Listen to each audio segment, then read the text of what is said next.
بسم الله الرحمن الرحيم الحمد لله والصلاة والسلام على سيدنا رسول الله وعلى آله وصحبه ومن والاه.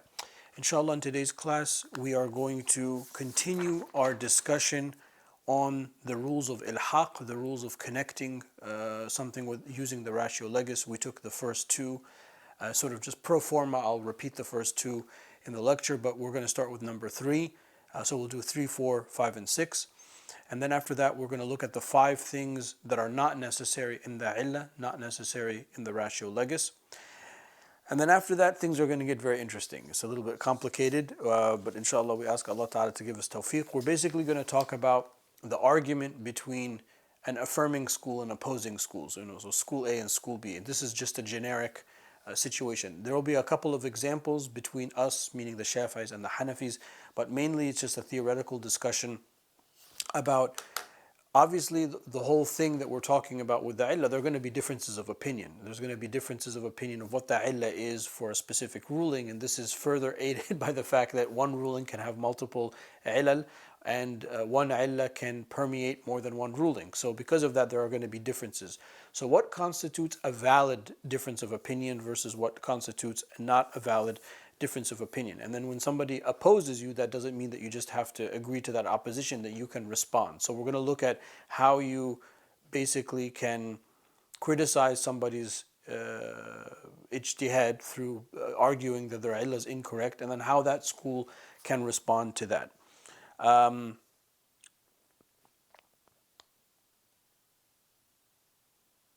So yeah, the bulk of the class, or the last, let's say, third of this lecture, the last clip that we'll have, will basically be a discussion of those rules, and then we will end right before Masalik al-Ilal, which is the pathway to the ratio legis, which will occupy the rest of this module, which is the last. I just had to look at my note card. The last 3 lectures. So this one will this lecture is kind of a will mark a change in direction. Not a change in direction, will mark the end of one large discussion of how we understand the illah and how we can therefore argue for or against the illah. And then after that, we'll look at the pathways to the illah in the next 3 lectures. Okay, I look forward to beginning the discussion with you in the next clip, inshallah. So we begin the way we normally begin, which is to say, Bismillah ar-Rahman ar-Rahim, قال المصنف رحمه الله ونفعنا بعلومه في الدارين آمين. Shaykh al-Islam Zakaria al-Ansari, he says, may Allah Ta'ala have mercy on him and may we benefit from his knowledge in this world and the next. Let me just repeat here, we are talking about the rules of connecting the ratio legis, ilhaq. Let me read the first 2, which we took in the last clip. Number 1, the establishing of the ratio legis cannot take place after establishing the ruling of the original legal issue in the dominant opinion. So the distance between the 2. And number 2, such a connecting cannot revert back to the original legal issue in negation, but can revert back to the original legal issue to restrict it in the dominant opinion. So those are the first 2 that we took. So today, inshallah, we're going to take 3, 4, 5, and 6. So he says, rahimahullah, وَإِلَّا تَكُونَ الْمُسْتَنْبَةُ مُعَارَضَةً بِمُنَافٍ موجود في الأصل. So number 3 is such a connecting, the deduced ratio legis, the illah, does not cause the opposing school to negate it, which what we talked about in previous lectures called murakkab al-wasf. So remember, one of the things that we have to keep in mind in the entire discussion of qiyas, and more specifically on the discussion of the illah, any discussion that we have, is that number 1, one ruling can have multiple illahs. Number 2, one illah can permeate and can influence more than one ruling. And number 3, the illah can be disputed. So those 3 things, if you just put those things in the scales, you can see right off the bat that there's going to be a lot of differences of opinion. So if we're talking about ilhaq, if we're going to talk about the process of linking a branch legal issue to a major legal issue, one of the things that we can't have in that process is our deduced ratio legis, the mustambata, that which we deduced. In that word, in that verb, is partiality, right? Because we are, as human beings, doing the best we can to understand what the illah is. We could get that wrong. We meaning the madhab, or we meaning like just individual mujtahid. So that's why I translated that way. The deduced ratio legis does not cause the opposing school to negate it, because then if that's the case, then you've negated the ilhaq. So one of the examples that he gives is for the Hanafis, for the Shafi'is, we have to have the niyyah to fast the night before a fard fast. So the night before the Ramadan fast or a qada fast of a fard fast, we have to have the mabit of the niyyah. The niyyah has to be, we have to enact the niyyah in our hearts before the day starts, or the night before. So the Hanafis, they don't say that.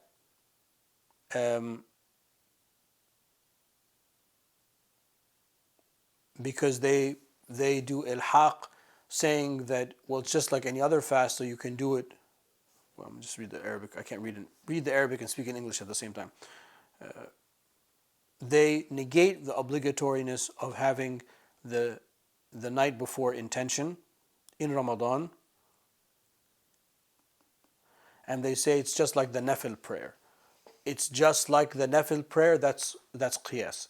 Right? That's a form of qiyas, and they've done ilhaq, and then we reject that that type of ilhaq because we're saying they're different issues. Now, this just means that there's a difference of opinion. It just means that we don't accept that qiyas. Okay, and number 4, وَأَلَّا تُخَالِفَ نَصًا أو إجماعا. Number 4 is it does not go against a clear text, a nas, or consensus, ijma'. Well, obviously, then you're in deeper trouble, because qiyas is always going to be weaker than a nas, a clear text in which there is no, وَأَقِيمُوا الصَّلَاةِ, establish the prayer. You don't have to think twice about that. Just you have to pray, and the details follow. But there's no questions about what that means. فَعْلَمْ أَنَّهُ لَا إِلَهَ إِلَّا اللَّهُ. Know that He is, Allah is one. Okay, well, قُلْ هُوَ اللَّهُ أَحَدٌ. I'm just giving you ridiculous examples so you can see you can't go against that. Unfortunately, some people do. Crazy people say crazy things crazy Muslims say crazy things all the time.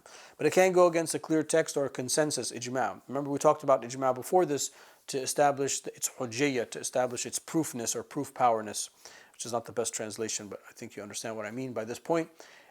So your qiyas can't go against that. The ratio legis, the illah, can't lead you to a deduction that's going to be against that.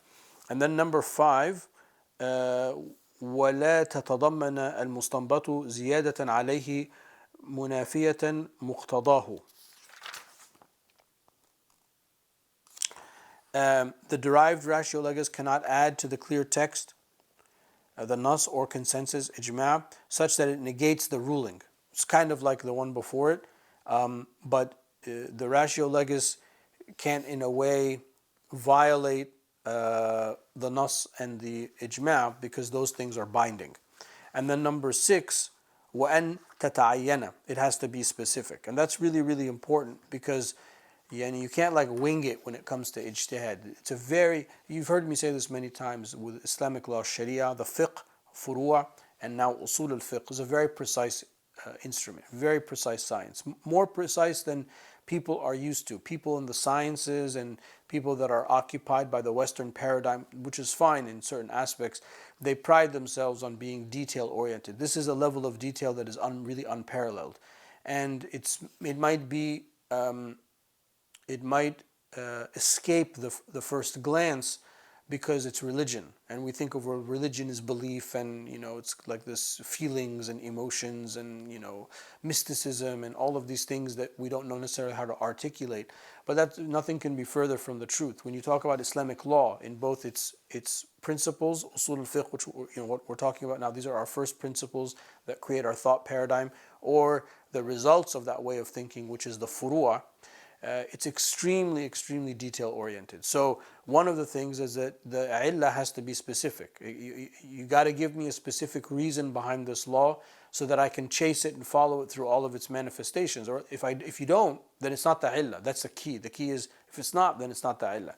And then next he's going to give us 5 points. 5 points of the things that are not necessary in the ratio legis. And he says, rahimahullah, لا ألا تكون وصفا مقدرة. The ratio legis, it does not have to be a hidden meaning. And I lifted something from the commentary to make it easier for us, like dealing with one's own wealth as an intuitively understood derivative of owning wealth. So if you own something, like I own this pen, I don't have to say, well, I can do with it what I want, even though we do in the teaching session, because obviously if it's yours, you can do with it what you. I can gift it to you, I can throw it away, I can use it, I cannot use it and leave it, and it has sentimental. I can do whatever. It's milk tam. It's complete ownership. I can do with it what I want. He's saying that you don't necessarily need to articulate that that's the illah because it's so intuitively part of the thing. But that's not a condition. So he's saying things that are not necessary. It does not have to be something like that. And then number two, ولا ألا يشمل دليلها حكم الفرع بعمومه أو خصوصه. The ratio legis of the original legal issue does not encompass the ruling of the branch either entirely or partially. In other words, the ratio legis doesn't have to be all encompassing. It can be a partial ratio legis, which further makes the discussion of the illah even more nuanced and complex, because the illah can be partial. It doesn't have to completely surround the issue. Let's see if there's an example here.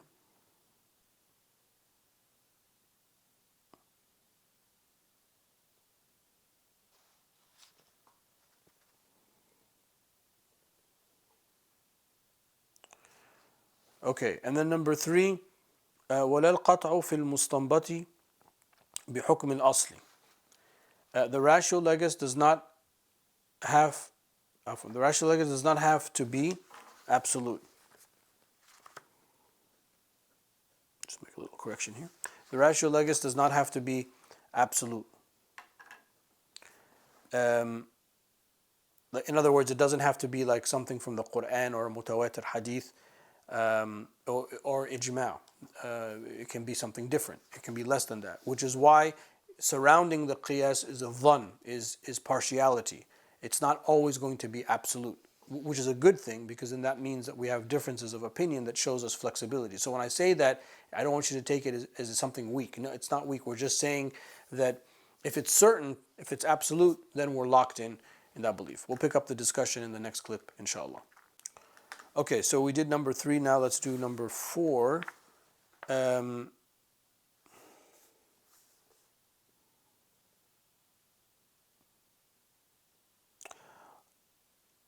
Allahumma salli. Sorry about that. I'm lost in the. Oh, here it is. ولا القطع بوجودها في الفرع ولا انتفاء مخالفتها مذهب الصحابي رضي الله عنهم أجمعين. Nor is it required to have certainty it exists, meaning the illah, in the branch legal issue, because this is what ijtihad is for. Nor does it have to agree with the opinion of the companions. So the whole purpose of ijtihad is to do this, is to find out what's going on behind the rulings, which is to look at the illah. So the illah is not required, that you don't have to have certainty that it exists in the branch issue, because the point of ijtihad is to do that ilhaq, is to figure out if it exists or not. So if we have a ruling like al-iskaru fil khamr, the shurb al-khamr haram, taking alcohol is haram, the illah behind that is the iskar, and then we know that there are many hikams underneath that. It wastes money, it's bad for society, it's bad for your body, all of those things, but those are not the illah, right? Because if there was some kind of like medical study said, oh, actually alcohol is the greatest thing for your health, it's still going to be haram to take, because the illah is not health, the illah is it causes iskar. I don't have to be certain at that moment that this iskar illah exists in the branch issue that I'm dealing with, because the point of ijtihad is to figure that out. So there's kind of like there's two steps. One step is finding the illah, and then the second step is looking at the branch issue that there's like a new beverage or a new food or something like that. Is this illah there? That's the point of ijtihad. And it does not have to agree with the companions, radiallahu anhum ajma'een.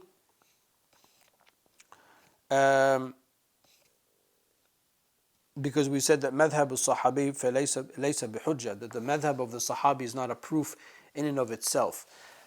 So this is important for us to remember that when we honor all of the Sahaba because of the Prophet alayhi salatu wasalam. So you have to keep that in mind. So the Sahaba are those that were blessed with the actual vision and interaction with the best of creation sallallahu alaihi wasallam. By that definition, they're never going to be like us. We will never be like them. Even somebody who had a dream of Rasulullah sallallahu alaihi wasallam or met with the Prophet sallallahu alaihi wasallam in a waking state, we ask Allah Ta'ala to bless us with those things. Even that person is not a Sahabi, obviously. So that's a mighty thing. So as Sunnis, when we talk about the adala of the Sahaba, the uprightness of the Sahaba, we're talking about their moral uprightness in their ability to convey unadulterated what the Prophet ﷺ said. That means that they can also make mistakes in their ijtihad, or that their opinions about certain legal matters is not a proof for us, because we can also engage in ijtihad, keeping in mind that they are infinitely better than us from the moral point of view. So that's why he's saying the illah does not have to agree with the companion. Obviously, I mean, what the companion said is a clue. We're not going to I'm not saying we discard it. I'm not going that far. I'm just saying that it's not a hujjah when it comes to law. Just because, Abu Hurairah radiallahu anhu had an opinion about something, or Sayyidina Uthman radiallahu anhu had an opinion about something, etc., doesn't mean that that's necessarily binding on us. But, the Sahabas that were known to be mujtahids, like the greatest of them all, Imam Ali alayhi salam, or somebody like Sayyidina Umar radiallahu anhu, who there's so many verses of the Quran that came to confirm his ijtihad. I mean, the chances are we're not going to outsmart those people. I mean, you have to keep that in mind. But as a general rule, it's not the case. Also, I should also mention, because only 16, around 16, maximum 20 of the Sahaba were mujtahids. So the vast majority of them were not at the level of ijtihad. So that's also one of the reasons why their opinions is not binding. Okay, and then he says, rahimahullah, وَلَا انْتِفَاءُ الْمُعَارِضِ لَهَا فِي الْأَصَحِ. Nor does it have to, the rational legist, nor does it have to argue with the opinion of the opposing school, since it is agreed there can be many ratio legis to a single legal matter in the dominant opinion. Okay, so just because I've done ijtihad and I've identified an illah, it doesn't mean that illah has to argue with the opposing school. So I'm just doing the ijtihad for my madhab, based on my madhab, based on ours, the tools of interpretation that we've agreed to, for example, like the Shafi'i tools. That's what concerns us. I'm not concerned in my ijtihad and arguing with the Hanafis or the Malikis or the Hanbalis or the Zahiris or the Ja'faris. That's not my concern. Why? Well, because any legal issue can have multiple illahs. So that's not the condition for the illah, is that you're in a fighting stance. Okay, now we're going to transition a little bit to what I said in the introduction, is a little bit of a complicated discussion. We ask Allah Ta'ala to make it easy for us. This is sort of like when we're disputing with one another. He says, rahimahullah, وَالْمُعَارِضُ هُنَا وَصْفٌ صَالِحٌ لِلْعِلِّيَّةِ كَصَالَحِيَّةِ الْمُعَارَضِ ومفد للاختلاف في الفرع كالطعم في الكيل في البر في التفاح. So he says, rahimahullah, the opposition here, as opposed to what was previously mentioned, is a description of the ratio legis that does not deny the other school description, such as arguing that the ratio legis in grain is foodstuff, not weight, in matters of usury, concerning the apple, for example. So here, why is there riba in the fruit? Is it because it's a makil, it can be weighed, or is it al-ta'am, is it that there is it's a foodstuff? It's the same ruling, but there could be two different illahs. In this case, it's a very hugely consequential discussion because it has to do with riba. Not all. I mean, all of the issues. One time I asked my sheikh. He said, "Maulana, أريد أن أسألك شيئا بسيطا." I want to ask you a simple matter. And then he paused and he said, "ليس في العلم بسيط." Nothing in knowledge is simple or not important. And he taught me a lesson, alhamdulillah, that everything is important. So I don't mean to be disparaging of other legal issues, but what I mean to say is riba is from the kaba'ir. It's from one of the major sins, and it's mentioned in the Quran that فَأَذَنُوا بِحَرْبٍ مِّنَ اللَّهِ وَرَسُولِهِ, that there is going to be a war between Allah and His Prophet ﷺ for the person that engages in riba. So obviously that's, astaghfirullah, may Allah Ta'ala protect us. I just meant it's consequential. So this issue just happens to be a consequential issue. So the opposition here, we're not talking about some of the oppositions that we talked about previously. It's a description of the ratio legis that does not deny the other school description. So I'm not denying the weight by saying that there's food stuff, or by saying there's weight, you're not just denying that there's food stuff. You're just holding to one versus the other. And then he says, let me just read this entire section. والأصح لا يلزم المعترض نفي وصفه من الفرع ولا إبداء أصل ولا المستدل الدفع بالمنع وببيان استقلال وصفه في صورة ولو ظاهر عام إن لم يتعرض للتعميم. He says, rahimahullah, the dominant opinion is that the opposition does not have to negate the description of the ratio legis in the branch legal issue, nor does the opposition have to find another original legal issue to prove their point and demonstrate that they have established a separate ratio legis for the ruling. Okay, so now we're getting into sort of like the meats of like how the schools are going to dispute, or how mujtahids will dispute. So the dominant opinion is that the opposition, so there's school A is the affirming school for the following examples, and school B is the opposing school. So in the dominant opinion, the opposing school, school B, does not have to negate the description that school A has for the ratio legis. So in arguing against somebody's ijtihad, you don't have to negate their ratio legis. Nor does the opposing school, school B, nor does the opposing school have to find another original legal issue to prove their point and demonstrate that they have established a separate ratio legis for the ruling. So they can argue that there's another ratio legis in this legal issue upon which they are basing their differences. So differences, when we talk about the differences, it doesn't mean that one school has to annihilate the other school. And this is why we have plurality in Islamic law, and we coexist with all of these opinions, and why not only do we coexist, but we celebrate these opinions, because it's very important that we have them. Because sometimes, while I, as a person, affirm and follow the ijtihad of Imam Shafi'i in all, and I agree with that ijtihad, I also agree that some of his points of law might be very difficult or almost impossible to follow in certain circumstances, in which case you have to follow another person's opinion. So why are we able to do that, other than we're muqallidun? Why are we able to do that is because we're not negating the ratio legis. There could be another ratio legis, nor do we have to find another original legal issue upon which to base the qiyas. I'll pick up the discussion in the next and final clip, inshallah. Okay, and now the response, how the school A can rebut the response. Allahumma salli ala sayyidina. وَلِلْمُسْتَدِلِّ الدَّفْعُ. He's going to give us three things. As for the defending school, they can, number one, deny the description of the ratio legis. So I deny school A denies what the description of school B. وللمستدل الدفع بالمنع وببيان استقلال وصفه في الصورة ولو بظاهر عام إن لم يتعرض للتعميم. Number two, they can establish their own ratio legis by way of a general proof, for example, consensus or a clear text, ijma' or a nas, if the legal issue at hand is itself not a general text. So another way of responding is I establish my illah.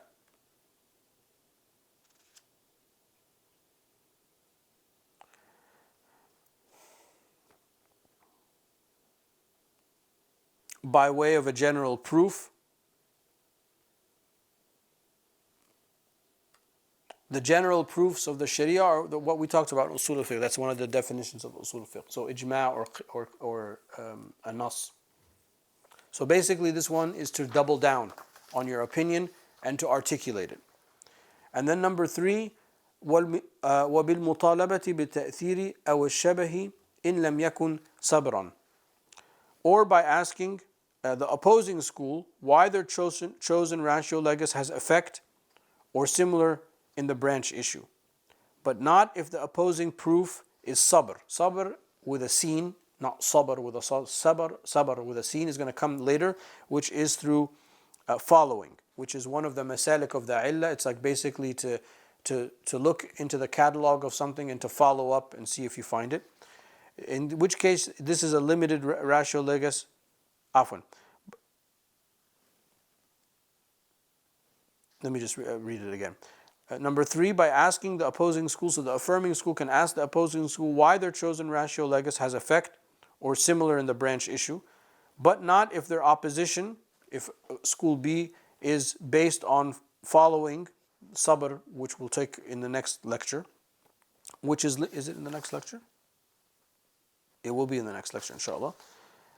Which is a limited ratio legis that by definition has doubt. So in that case, that won't work because it would have the doubt. And then he says, rahimahullah, وَلَوْ قَالَ ثَبَتَ الْحُكْمُ مَعَ انْتِفَاءِ وَصْفِكَ لَمْ يَكْفِي.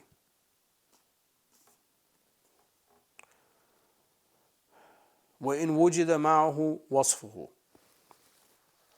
If you say to the opposing school, the ruling is established by the lack of your description, it is not enough. وَلَوْ أَبْدَى الْمُعْتَرِضُ مَا يَخْلُفُ الْمُلْغَى سُمِّيَ تَعَدُّدُ الْوَضْعِ. Sorry, let me read that last section. The Arabic is just sometimes it's like a big run-on sentence. So he says, rahimahullah, if you say to the opposing school, the ruling is not established by the lack of your description. Afwan. The ruling is established by the lack of your description. It is not enough, even if your description is found, since legal issues can have multiple ratio legis. So that's not a good enough of a response from A to B. If the affirming school says to the opposing school, well, the ruling is established because you have a lack of description, that's not enough because there can be multiple ratio legis to the ruling, so therefore that's not enough of a rebuttal. Next, he's going to talk about something called multiple oppositions, which is called ta'addud al-wada'. So, وَلَوْ أَبْدَى الْمُعْتَرِضُ مَا يَخْلُفُ الْمُلْغَى سُمِّيَ تعدد الوضع وزالت فائدة الإلغاء ما لم يلغي المستدل الخلف بغير دعوى قصوره أو ضعف معنى المظنة وسلم أن الخلف مظنة. Multiple oppositions occur when the opposing school offers another ratio legis, in which case your opposition is negated. So, affirming school has an opinion, opposing school negates the opinion, and you respond to that, but then they offer another illah. So there's multiple oppositions. So to make things even more complicated, since they're already complicated, we might as well make it more complicated. The opposition of school B to school A can be on multiple fronts. In which case, your school A's response to point 1 of school B's rebuttal is negated because, well, there's still all these other things you have to do. But if you negate this new claim, obviously that's an exception, but not by way of saying it is a narrow ratio legis qasir or weakness of the ratio legis because it is doubtful. So you can't respond by saying that, well, your illah is qasir, because we said that the qasir illah has effect in the dominant opinion. So in that case, that can't be a rebuttal, nor can you say your illah is weak. It's not enough. And then he says, وَقِيلَ دَعْوَاهُمَا إِلْغَاءٌ. And some say that these last two claims negate. So there's a difference of opinion on that. وَلَا يَكْفِي رُجْحَانُ وَصْفِ الْمُسْتَدِلِ. It is not enough in responding to opposition to prefer the ratio legis of the affirming school.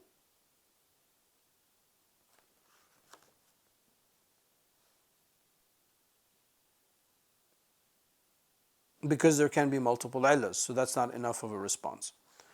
وقد يعترض باختلاف جنس الحكمة وإن اتحد الجامع فيجاب بحذف خصوص الأصل من الاعتبار. An opposition can take place if the wisdom of the original and branch legal issue is different, even if the ruling is the same, further making an argument that the ruling should be different. So the example that he gives here is the hadd punishment for homosexuality. If somebody said, well, the hadd punishment for homosexuality should be the same as the hadd punishment for adultery. So here we have the hukum, or we have the original legal issue is the punishment for adultery, because we have a clear text for the punishment of the muhsin and the ghayr muhsin, the person that is chaste and unchaste, or the married person and the non-married person. We know the punishment of that. So somebody will make qiyas, well, therefore the punishment of the homosexual act, the act, not the feelings, that there's no hukum for that. The ruling or the punishment, the hadd punishment for the homosexual act should be the same as zina because it's the same. There's the same act of the penetration.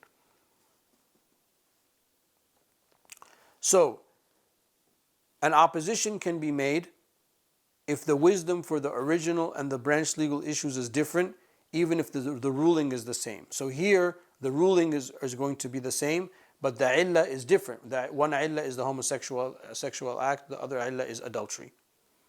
You can respond to that by making an argument that the ruling should be different, because here the response is going to be the wisdom or the illah behind the homosexuality act is to not do that which is unbecoming, ar-radila, whereas the illah of the impermissibility of the adulterous act has to do with nasab, has to do with preserving lineage and relations. Because people, when they talk about DNA in the modern world, and that's not the only aspect of lineage. If a man sleeps with a woman, then whether halal or haram, her children become haram for him and vice versa. So even if it was an illicit adulterous marriage, that also establishes some kind of lineage. So whether if through the haram act or not. So it's not just about identifying the children which parent that they belong to, there are other aspects of it. So in this case, we're going to say, well, it's the wrong illah, you have the wrong illah, it's not the sexual act, there's something else behind it. So let me just, now you have the example, let's read that line before. An opposition can take place if the wisdom of the two rulings is different, even if the ruling is the same. An opposition can take place if the wisdom of the original and the branch legal issue is different, even if the ruling is the same, further making an argument that the ruling should be different. I know I'm over time, but let me just read the last line. وَالْعِلَّةُ إِذَا كَانَتْ وُجُودَ مَانِعٍ أَوْ انْتِفَاءَ شَرْطٍ لَا يَسْتَلْزِمُ وُجُودَ الْمُقْتَضِي فِي الْأَصَحِّ. He says, rahimahullah, this can be responded to by establishing the part of the ratio legis that is shared. If the ratio legis is a prevention,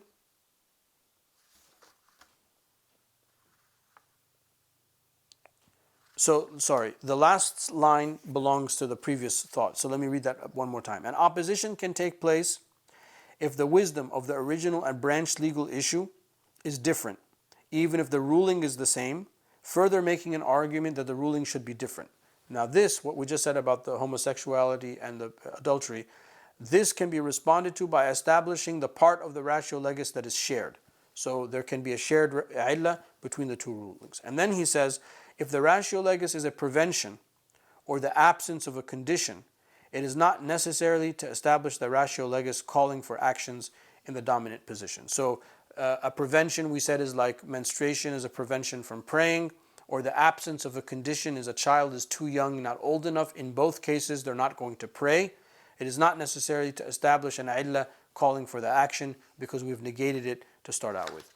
Wallahu ta'ala a'la wa a'lam wa sallallahu ala sayyidina wa maulana Muhammad wa ala alihi wa sahbihi wa sallam. Alhamdulillah, in today's class we took a lot. I apologize. Like usual, in the next lecture we'll just do a little bit of a recap just to make sure that nothing is misunderstood. So in today's class we took the last of the 6 conditions for ilhaq, And then we talked about the 5 conditions that are not necessary in the illah, in the ratio legis. And then those were kind of, I think, straightforward. And then the bulk of the class, we took how there can be opposition to somebody's ijtihad. We talked about things that are permissible and impermissible in responding to criticism, keeping in mind that one ruling can have multiple illal. One illah can permeate more than one ruling. An illah can also be partial, that part of the illah, like if we have 2 rulings and you have one illah, part of the illah impacts both rulings, not the whole illah.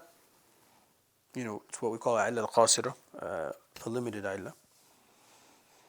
And then we talked about multiple oppositions. So if somebody has multiple oppositions to your ijtihad, you're going to have to respond to all of those. And you can't respond by saying, well, that's an illah qasira, or there's a weakness because it's full of doubt. And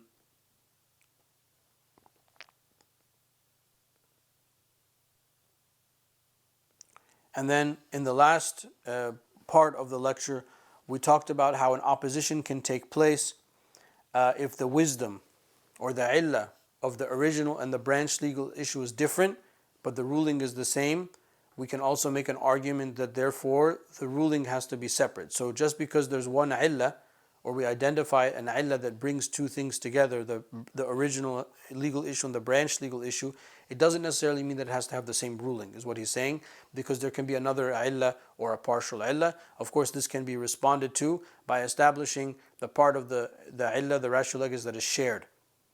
And then lastly, we said if you have a ratio legis, if the illah in something is prevention, like haid, menstruation prevents a woman from praying, or the absence of a condition, like a young person not being obligated to pray, because we've negated the act, the ruling, we don't have to come then with an illah that calls for action, because to start out with, we've negated the action. So the inaction does not require an illah towards the action for us to then negate the action. Wallahu ta'ala a'la wa a'lam wa sallallahu ala sayyidina wa maulana Muhammad wa ala alihi wa sahbihi wa sallam.